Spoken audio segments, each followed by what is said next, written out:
world before streaming. When Saturday meant arcades, action flicks, and Saturday morning cartoons. One podcast dares to hit play on the greatest era in entertainment history. From Atari to MTV, from blockbusters to boomboxes. Join us as we rewind time and relive the sights, sounds, and stories that defined a generation. This is Retro Playback, rewinding the golden age of gaming and pop culture. Welcome to Retro Replay. I'm Barry, and this is the show where we hit play on the best era in entertainment, the 80s and 90s. Today, we're warping back to October 1985, the month when Marty McFly hit 88 miles an hour, Mario jumped into 8-bit history, and the TV ruled the airwaves long before streaming was even a dream. So picture it, October 18th, 1985. The video game market's been in a coma. The early 80s crash left retailers terrified, shelves were empty, confidence was gone. Then, Nintendo rolls in with this gray little box from Japan called the Nintendo Entertainment System. Not video game console, oh no, they called it an entertainment system, just to get the stores to take a chance on it. And to sweeten that deal, Nintendo promised retailers if it doesn't sell, we'll take it back. That return risk relief changed everything. Slowly but surely, gaming came home again. And let's not forget that bundle. Super Mario Brothers, the light gun game, Duck Hunt. Every kid wanted that orange zapper.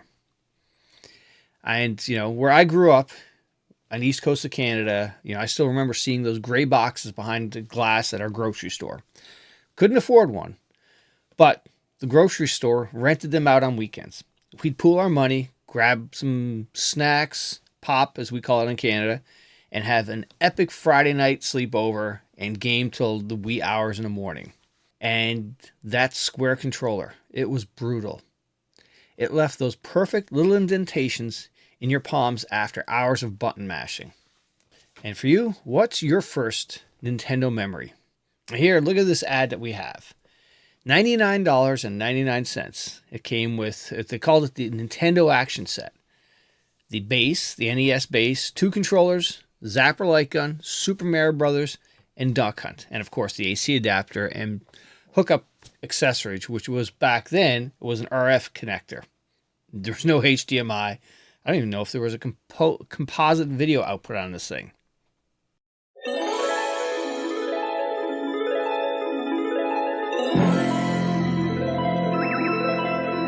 Will it be you?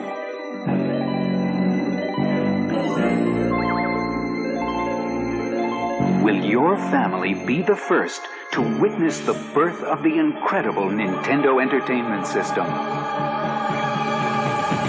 Will you be the first to see, to touch, to play with Rob, the extraordinary video robot? He follows the commands you put on screen to help you tackle even the toughest challenge. Will you be the first to raise the incredibly accurate Zapper and play games like Duck Hunt and Hogan's Alley? The first to build a library of game packs like Kung Fu and golf, even games like Excitebike that you program yourself. Will you be the first to get all this in one package? The Nintendo Entertainment System, where video technology is more than a game.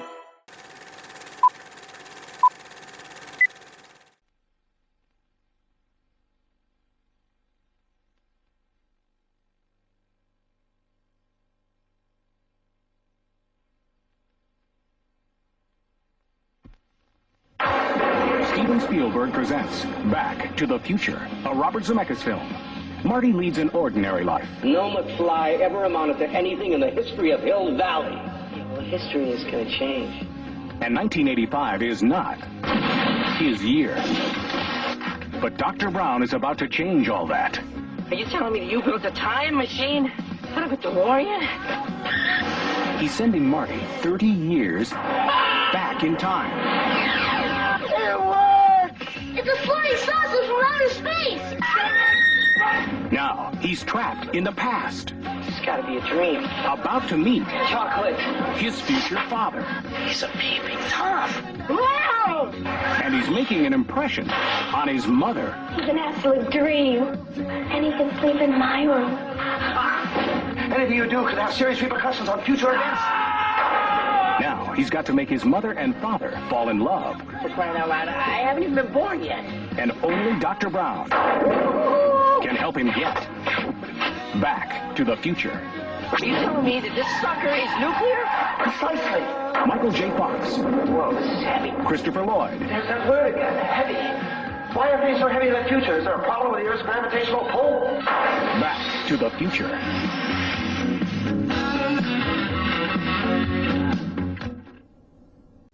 Back to the Future. Summer 1985 release. Still a top performer in the movie theaters for October. Yeah, did you know the DeLorean time machine was almost a refrigerator in early drafts? This movie defined the mid-80s aesthetic. Vests and skateboarding. But when you go back and think about it, it almost didn't happen. It gets way more interesting. So one of the big stories from the movie was how Michael J. Fox wasn't the original Marty McFly.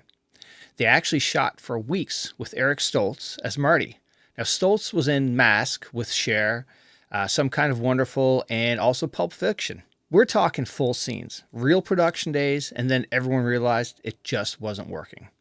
The tone was off. Stoltz was playing it too serious, I guess, like a drama series. While the movie needed these loose, slightly confused, cool, but not that cool energy that Michael J. Fox just naturally has, so they reset, brought in Fox, and basically shot the movie twice. Then there's the whole DeLorean thing. Can't think of a more impractical time machine of all time. It breaks down constantly, the doors are impossible, and it looks fast, but it isn't. But because it looked like something from the future and something from the junkyard at the same time, it was perfect. It's like the ultimate 80s aesthetic. Cool, bold, slightly ridiculous, but completely iconic. Zemeckis and Spielberg built this thing with no wasted jokes. Like every detail pays off. The clock tower flyer, the 1955 high school dance, the Twin Pines Mall becoming Lone Pine Mall. Everything looks back. It's tight storytelling disguised an extremely fun movie. It's precision filmmaking, weird cultural energy, and a soundtrack that still goes way harder than it needs to. Huey Lewis didn't need to hit it that hard, but he did.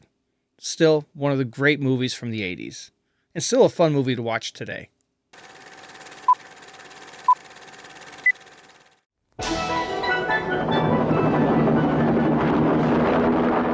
They hunted him down. You know, Colonel, we went to a lot of trouble to find you.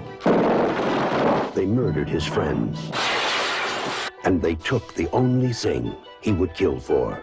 If you want your kid back, then you gotta cooperate. Right? Wrong. Now, somewhere, somehow, someone's gonna pay.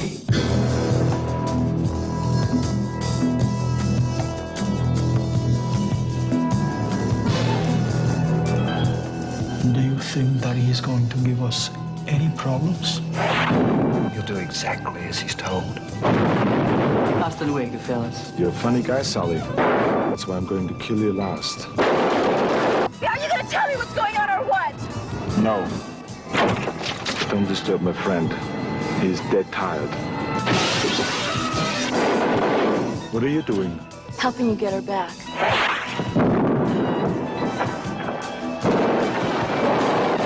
Remember, Sally, when I promised to kill you last? That's what made you did. I lied.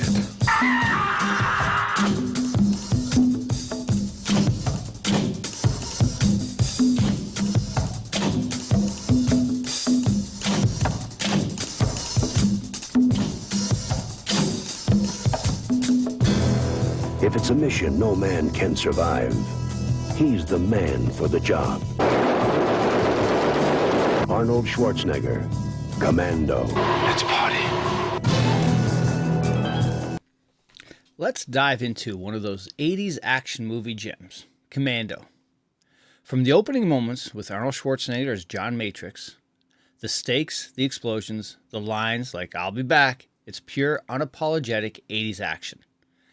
The movie plays like a greatest hits of everything you loved in an action at the time. Military, revenge, badass one-liners, the exotic locale of Val Verde, all of it.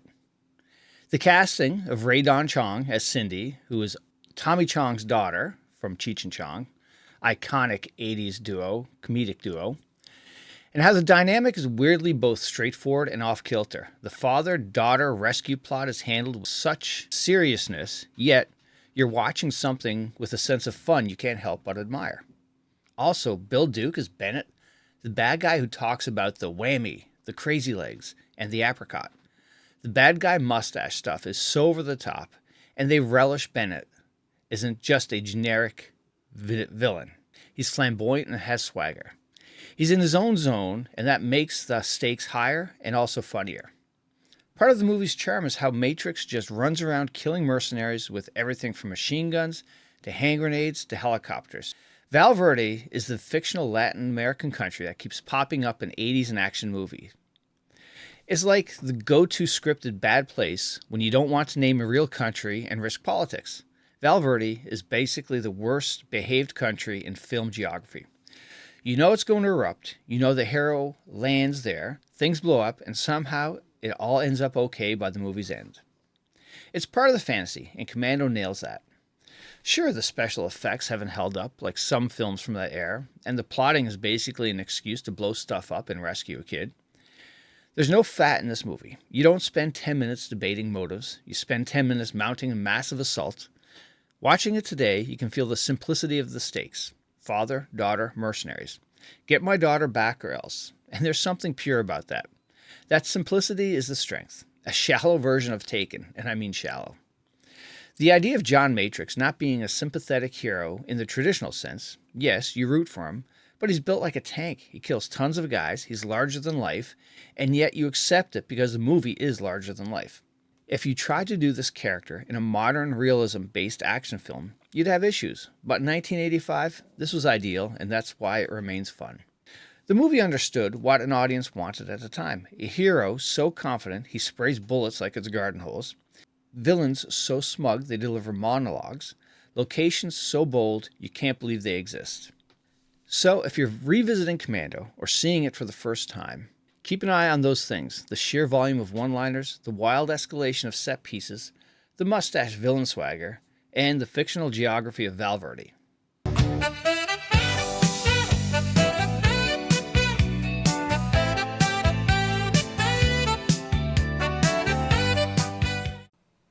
All right, let's jump into TV in October 1985. So let's flip through some of the TV listings. Not just to see what was on, but to remember how it felt.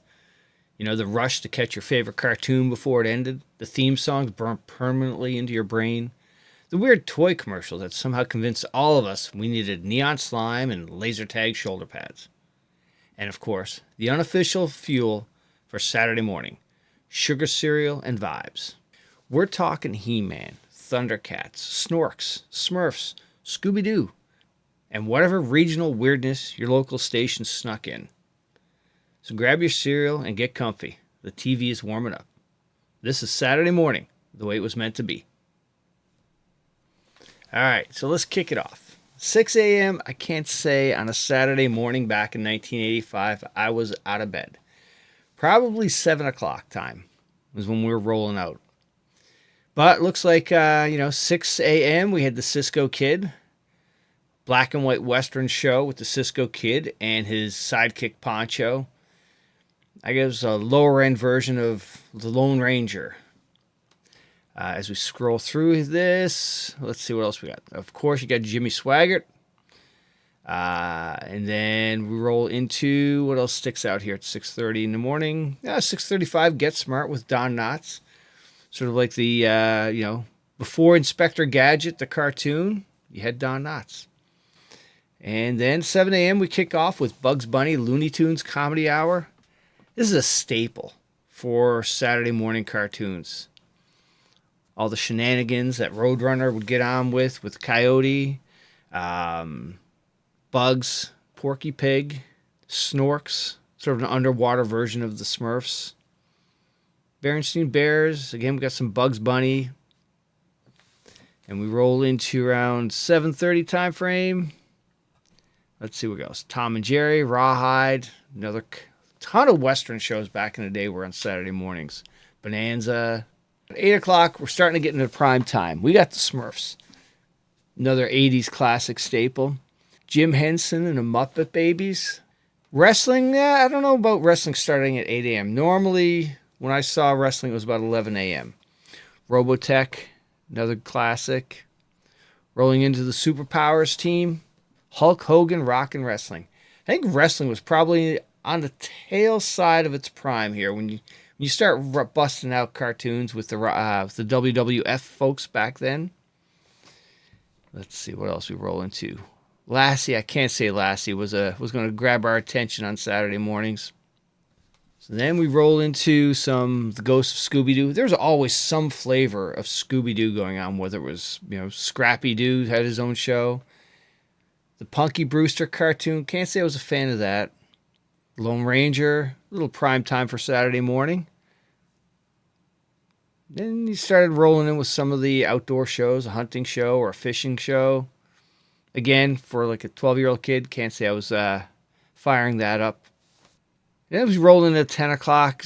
Cartoons sort of start dragging out. I got some Dungeons and Dragons. That wasn't too bad. 11 o'clock, definitely tailing off with the cartoons. Sports shows starts rolling on, it looks like. And now, once we get past Saturday morning, some of the other staples from a TV show standpoint that was happening in October of 1985. You had MacGyver, Moonlighting, Cheers, The A-Team, Who's the Boss, Family Ties. MacGyver was a classic. Nobody really got killed, and the guy could escape a locked room with a toothpick and a clothes hanger. Moonlighting, an early Bruce Willis. Cheers. Anybody growing up in the 80s, who couldn't forget the opening song, with Sammy, Norm, Woody, Coach, Diane. Such a great show. I still watch it today and, throw it on in the background. And the A-Team. I don't know what it was with those 80s shows. Nobody got shot and nobody died in those TV shows that were action-packed, whether it was MacGyver or the A-Team. They fired so many bullets, nobody got shot, but somehow, they managed to escape or, defeat the bad guys. Then Who's the Boss? Tony Danza in his prime. With the patented young kid with that 80s bowl haircut. And then, with October 85 with Back to the Future flying high, prime time for Alex P. Keaton, played by Michael J. Fox. The sort of the beginning of the yuppies, I guess. So as we wrap up this episode of Retro Replay, from an MTV standpoint, Take On Me by a-ha, Money for Nothing by Dire Straits was dominating. Kids TV, He-Man, action figures everywhere, Thundercats. VHS versus the Betamax battle was still raging, and the first cell phone weighed about 2 pounds. October 1985 was a perfect crossroads. When movies went cinematic, games went home, and TV started divining modern sitcoms. That's all for this episode. Don't forget to hit play next time as we rewind another legendary week in entertainment history.